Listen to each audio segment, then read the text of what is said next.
அகிலத்தில் வாழும் மனிதர் அனைவருக்கும் மனக்குறை என்பது அவசியம் உண்டு. ஒருவன் வேகம் இன்றி வருந்துவான், இன்னொருவன் அதை கட்டுப்படுத்த முடியாமல் திணறுவான். செல்வம் இருந்தும் நிம்மதியற்றவரும் உண்டு. சிலருக்கு அச்செல்வம் இல்லையே என நிம்மதி இருக்காது. இது போன்ற உதாரணங்கள் ஏராளம். தாம் அனைத்தையும் பெற்ற மனிதரை இந்த அவனியில் சந்தித்திருக்கின்றீர்களா? குறையோடு வாழும் மானிடர் அந்த ஒரு குறையினை வாழ்வில் மையமாக்கி வாழ்கின்றனர். அக்காரணத்தால் இதயத்தில் துக்கமும் வேதனையும் குடிகொள்ள துவங்குகிறது. அவ்வேதனையே ஜனனத்தினின்று மரணம் வரை நீடிக்கிறது. அவ்விதம் உருவான அந்த குறையானது அம்மானிடருக்கு பழகிய ஒன்றாகும். வேறு சிலர் பற்றியும் கூறத்தான் வேண்டும்.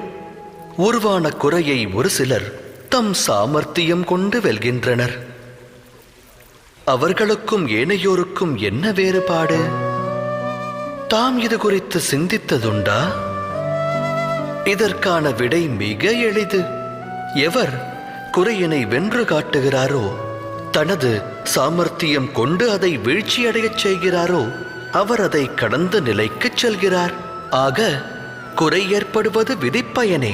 ஆனால் அக்குறையை மதிகொண்டு வெல்லும் மானிடர்தான் மதிக்கப்படுவார்கள். சிந்தித்து செயலாற்றுங்கள்.